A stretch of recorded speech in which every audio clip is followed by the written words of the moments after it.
They say Lagos never sleeps. But on that night, beneath the noisy bridge of Ojuelegba, the city heard a cry that would one day shake the whole of Nigeria. 2 babies, abandoned, their fate sealed in the darkness, or so it seemed. It was 2 a.m. The streets of Ojuelegba were littered with empty bottles, smoky suya stands, and the last buses heading to Mushin. Ebera, a young woman barely 19, stumbled through the shadows, clutching 2 newborn babies wrapped in torn Ankara cloth. Her face was streaked with tears, her steps uncertain. "God forgive me," she whispered, heart pounding. She looked down at her daughters, tiny, innocent, unaware. She kissed their foreheads, then gently placed them in a shallow box near the underpass. Her hands trembled. Her chest burned. Her soul broke. She turned and ran into the night, never looking back. The cries of the twins pierced the darkness. The city roared with traffic above, but beneath the bridge, destiny stirred. At dawn, Pachacuti, an old carpenter, walked slowly toward his workshop. His back bent with age, his clothes patched, his sandals broken.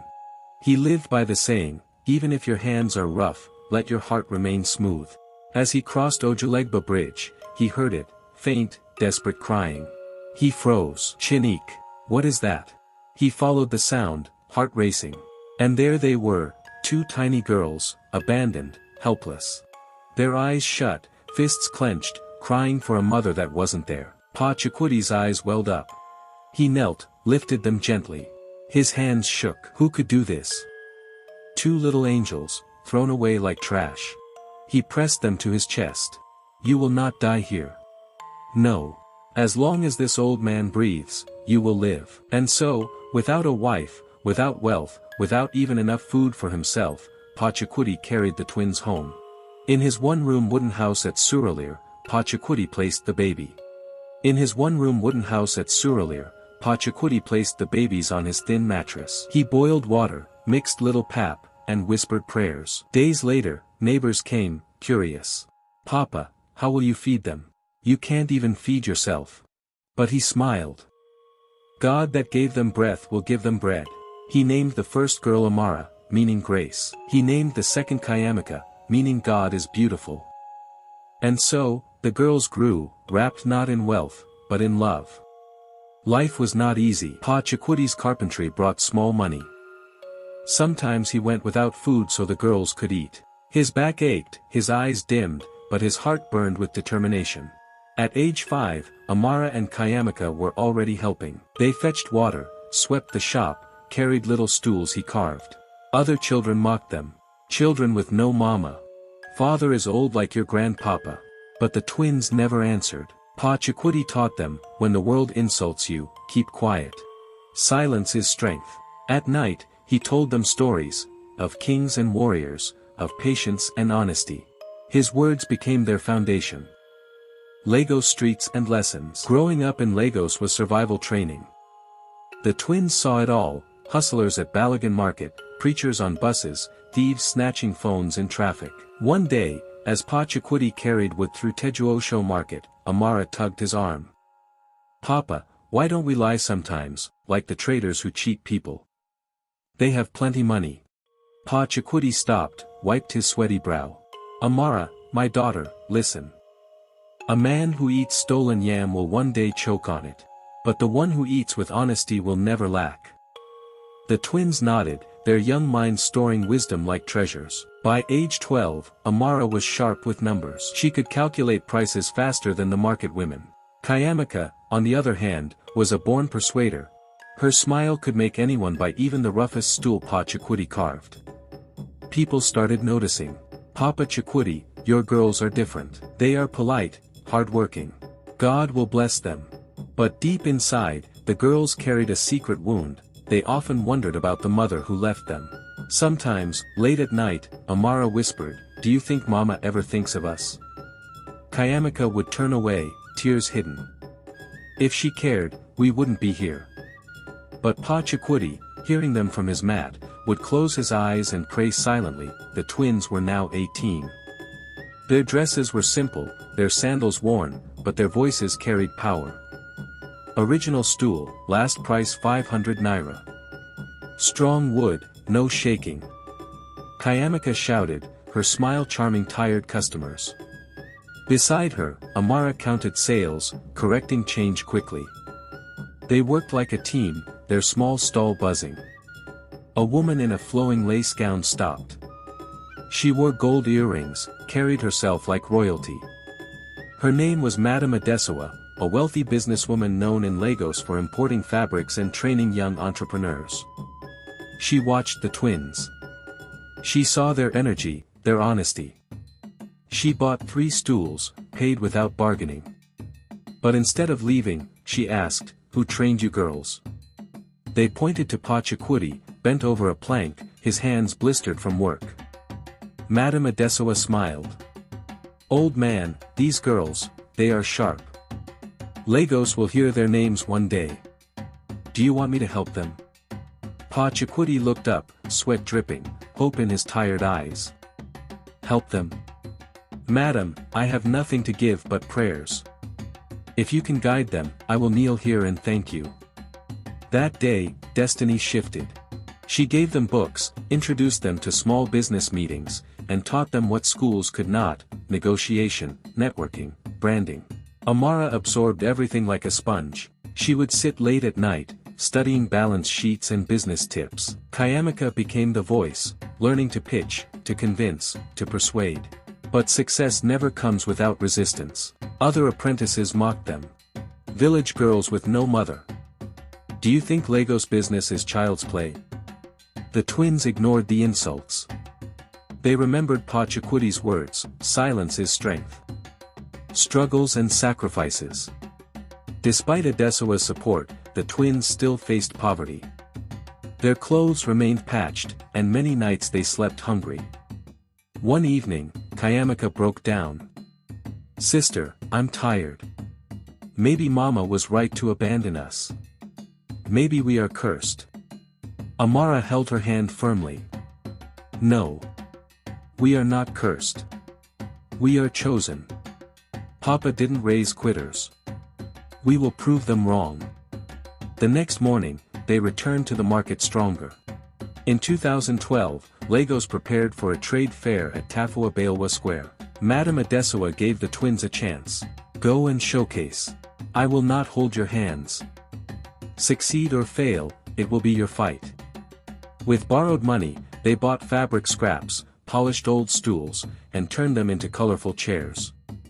Kayamika named their small brand Twincraft Furnitures. At the fair, bigger companies overshadowed them. Nobody looked twice. But the twins didn't give up.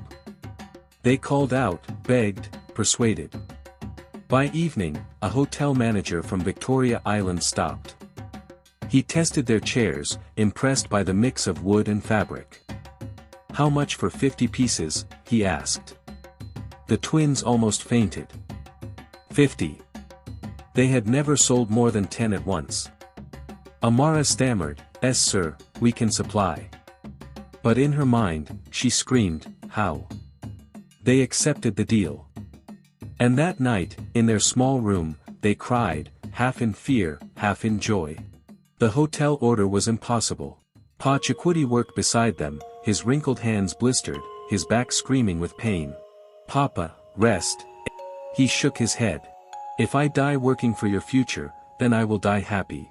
Neighbors joined to help, inspired by the twins' determination. For days, hammers echoed, wood chips flew, songs of encouragement filled the night. Finally, the 50 chairs were ready. They delivered them on time. The hotel paid in full. It was the twins' first big victory. Word spread. Soon, more hotels and offices called. Twincraft Furnitures began to rise. They expanded slowly, never forgetting their roots. At 22, Amara was handling accounts worth millions. Kayamika was speaking at youth conferences, encouraging girls never to give up. But behind their smiles, one question haunted them: who was our mother? Why did she leave us? They never asked Pa Chiquiti directly, not wanting to hurt him. But destiny had a way of stirring old wounds, the pain of loss. Success came, but life is never only sweet. One cold morning, Pa Chiquiti collapsed in his workshop. The doctor shook his head. "His heart is weak. He needs rest. The twins rushed to his bedside. Papa, don't leave us. Not now, Amara cried. Chakotay smiled faintly. My daughters, whether I live or die, promise me one thing, never let wealth steal your kindness. They nodded, tears streaming. Weeks later, Chakotay recovered enough to walk, but his body was frail. The twins vowed to honor him by building an empire that would carry his name forever. Twincraft grew beyond Lagos, reaching Abuja and Port Harcourt. Investors came knocking. Newspapers called them the Golden Twins of Lagos. But fate had one more twist. On the night of their biggest award ceremony, a frail woman appeared at the back of the hall, eyes sunken, clothes torn. She whispered to the guard. I am their mother. The guard frowned. Which mother? Those girls are orphans. She lifted her wrapper, revealing a faded scar, the mark she had left on Amara's arm as a baby. The guard froze. Destiny had come full circle. The Civic Center in Victoria Island glittered with light. Cameras flashed, music played, dignitaries filled the hall. Ladies and gentlemen, the host announced, please welcome our honorees, the founders of Twincraft Furnitures, Amara and Kayamaka Chakotay. The hall thundered with applause as the twins walked in, elegant, confident, yet humble. Reporters shouted. Golden Twins of Lagos. Women of the Year. They bowed their heads, thinking of Chakotay, who sat in a wheelchair at the front row, tears of pride rolling down his cheeks. But behind the crowd, a ragged woman stood trembling, Ebra, their mother. After the ceremony, as the twins stepped outside, the woman fell to her knees before them. My daughters, my blood, it is me, your mother. The crowd gasped, cameras clicked. The twins froze, eyes wide, their hearts pounding. Ebra lifted Amara's sleeve, revealing the faint scar on her arm. I gave you this mark when you were born. I am your mother. Forgive me. Amara's lips trembled. Kayamaka's eyes filled with tears of rage. You left us to die under a bridge, she shouted. You are not our mother. Our father is this man. Amara pointed to Chakotay, who struggled to stand, his hands shaking. The hall fell silent. Ebra wept bitterly. Flashback of regret. In broken sobs, Ebra explained. I was young, alone, your father abandoned me. I had no money, no home, no hope. I thought death was better than suffering. But I have lived with the guilt every single day. I searched for you, but Lagos is wide, and poverty is merciless. The crowd murmured. Some pitied her, others frowned in disgust. Amara whispered, Kayamaka, what do we do? Her sister shook her head. She gave us life, yes. But Papa gave us love. For weeks, the twins avoided her. The story made headlines. Forgiveness or rejection? Kayamaka hardened her heart. Let her go. She chose her path. But Amara couldn't sleep. She remembered Chakotay's words, never let wealth steal your kindness. One evening, Amara visited Ebra secretly. The woman lived in a shack, surviving on scraps. She knelt when she saw her daughter. Slap me, insult me, but please, don't hate me. Amara wept, embracing her. Mama, the wound is deep. But hate is heavier than love. I will not carry it anymore.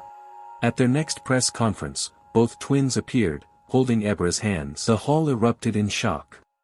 Kayamaka spoke with a firm voice. We will not erase our past. Yes, our mother abandoned us. Yes, we suffered. But we choose forgiveness, not bitterness. Because forgiveness frees the forgiver. The crowd cheered. Even Kayamaka, once angry, broke down in tears, hugging Ebra tightly. Chakotay, watching from his wheelchair, whispered, Thank you, Lord. My daughters have chosen light. With unity restored, the twins' empire exploded. Twincraft Furnitures expanded across Africa, from Lagos to Accra, from Nairobi to Johannesburg. International investors poured in. By 28, Amara was featured in Forbes Africa's 30 Under 30. Kayamaka launched a foundation for abandoned children, naming it the Bridge of Hope. Their mother, Ebra, now lived with them, not as a queen, but as a humble woman grateful for a second chance. And Chakotay, the man who raised them, They built him a mansion, naming it the House of Love. Every corner bore his mark: rough hands, smooth heart. Legacy and moral. At their 30th birthday celebration, Amara gave a speech that silenced the hall. "We were born in tears, raised in dust, mocked in markets, and rejected by blood. But today, we stand as proof that destiny is not decided by beginnings, but by choices." To every child abandoned, remember, pain can be fuel, if you don't give up. The hall erupted. Their story spread across Nigeria, then the world. They became a symbol of hope, from under the bridge of Ojuelegba to the billionaire's circle of Lagos.